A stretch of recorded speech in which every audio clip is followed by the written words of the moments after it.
Prezentację pana doktora Renato Winklera, dyrektora PICARRO System. Parę słów będzie na temat technologii pomiarowej. Ja chcę tylko przypomnieć tam między innymi na stronach jest informacja doktora Winklera, że na przykład w Stanach Zjednoczonych jest około 640 000 wycieków czy powiedzmy jakiejś nieszczelności instalacji gazowych. Z tego 1% tych wycieków odpowiada za 15% emisji tego metanu. Tak to wygląda, taki jest ten proces. Dr. Renato, floor is yours and presentation. You can start. Thank you very much. Thank you, Chair, dear panelists, dear ladies and gentlemen. Thank you very much for the invitation to give us the opportunity to talk about PICARRO here. I just need the tool. Apologies for my language skills. My Polish is really not good enough, so I'm going to stick to English. The alternative would be Swiss German, but that's not going to work. So I'd like to talk about PICARRO and our solutions for the natural gas industry. We basically have three different applications that we are developing. The first one is advanced leak detection, so we're using a vehicle to detect anomalies from the network. Second one is emission measurements, emission quantifications, again from the same data collected by a vehicle. And kind of a combination of the first two is a pipeline replacement optimization program, which is meant to use data, real-time data, for capital investment and capital investment optimizations. Well, I'm sure you know that the world came together last year in Glasgow for COP26, and the methane pledge was agreed upon, which is basically the commitment from more than 100 states or countries to reduce methane by 30% until the end of the decade.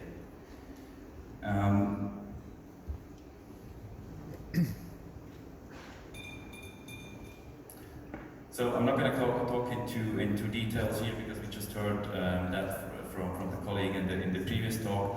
The European Union basically followed as well with a new regulation about leak detection and repair.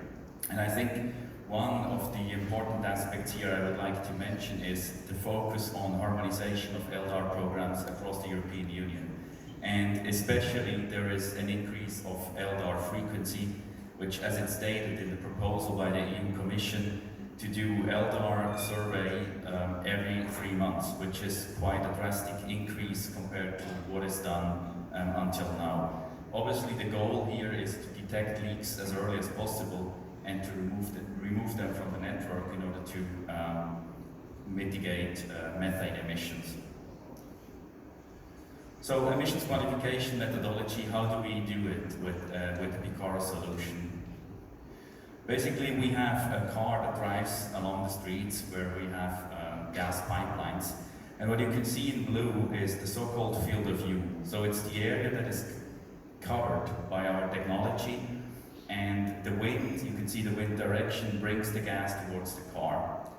So our technology has been, well, we started developing the solution about 10 years ago, and we have now globally approximately 4 million leaks analyzed and compared to the real world findings. So we detected them, we went out there and localized and graded 4 million leaks, or our customers did. So we use this enormous amount of leak data in machine learning algorithms to come up with data analytics solutions to make much more sense out of the detections than just detecting an anomaly, a leak in the atmosphere. That allows us to assess the potential hazardousness of every single leak that we detect from the car. And in about 90% of all the detections we find, we also have a gradable leak below it. And on top of that, it allows us to measure the emissions, so we can quantify the actual flow rate of methane coming out of the leak just by driving by.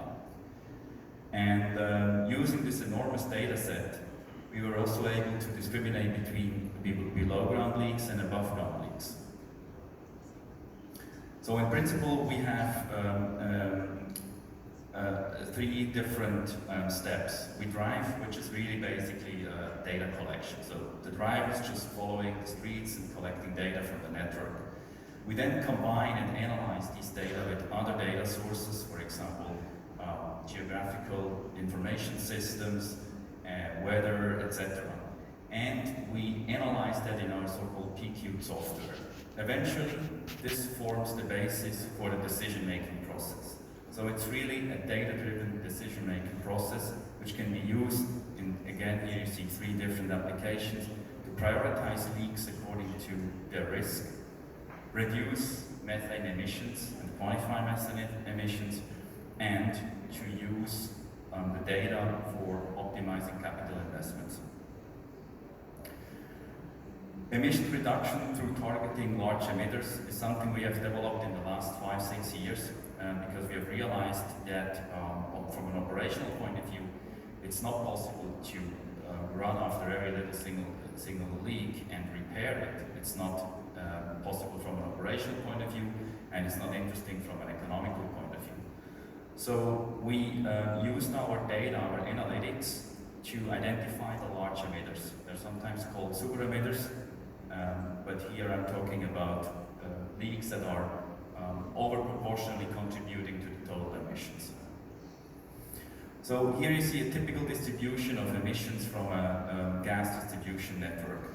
On the y-axis you see the emission rate in liters per minute. It's a logarithmic scale. And on the x-axis you have the percentage, basically from 0 to 100%. And what you can see is that a very, very small part, around 5% of all the leaks, contribute to 20 to 50% of the emissions. And that is across the globe. We have measured many, many networks, and everywhere we see the same distribution. Now, this is to some degree a curse because it means there are leaks out there that have quite a high emission rate and therefore contribute to the greenhouse, the global warming.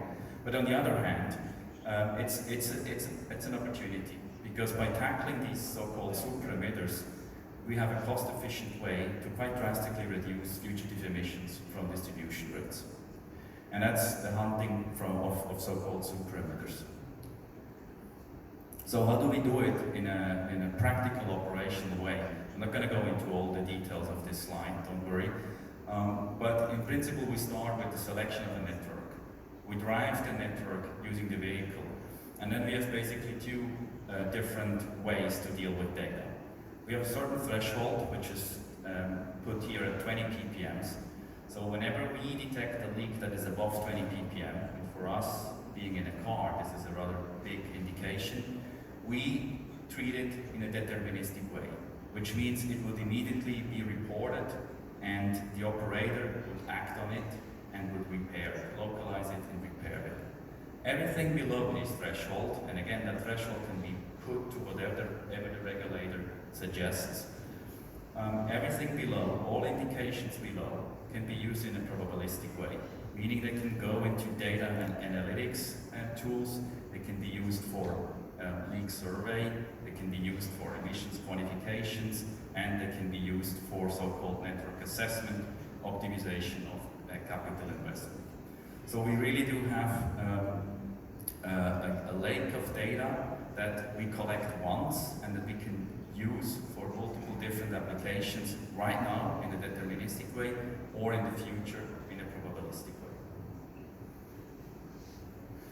So the reduction strategy, I think, is in line with what the EU proposes. We basically have a site-level measurement using our vehicle according to OGMP 2.0 and the 5 levels.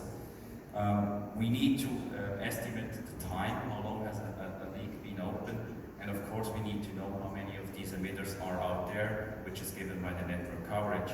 And eventually that allows us to report the emissions towards the regulator fully based on our data. Both the emission time and the network coverage also pose an abatement potential, meaning if we can find the super emitters very, very early on in the reporting period, we can drastically reduce fugitive emissions. in a very, very cost-efficient way. And secondly, the more we drive, the more network we cover, the more of the big emitters we can identify early on, and again, reduce emissions further. So to summarize, we have a measurement-based method which goes exactly into the right direction. It's exactly what the regulator wants, to move away from old emission factors, which might very well over-report emissions in many cases. We have seen that in other places, that these old emission factors actually overestimate emissions from natural gas distribution grids. So we have a way to verify that and compare it. We have a method that is totally scalable, so it's possible to measure tens or hundreds of thousands of kilometers of distribution grid every year. And that also means we have a very big, very good statistical representation of the distribution of emissions on a network because of the large data set. And finally, this is actionable data. Reporting is important, and will become a regulatory requirement, but it's not going to get us anywhere near net zero. So we need to reduce emissions, and therefore we need actionable data. We need to know where we have the big emitters in the system, and we can provide that by localizing the so-called super emitters and repair them in priority. All right, I'm going to stop here. Thank you very much. Thank you very much for the presentation. A very good proposal for measurement emission in Poland, of course. Bardzo dziękuję, gratuluję wystąpienia. Natomiast chcę powiedzieć,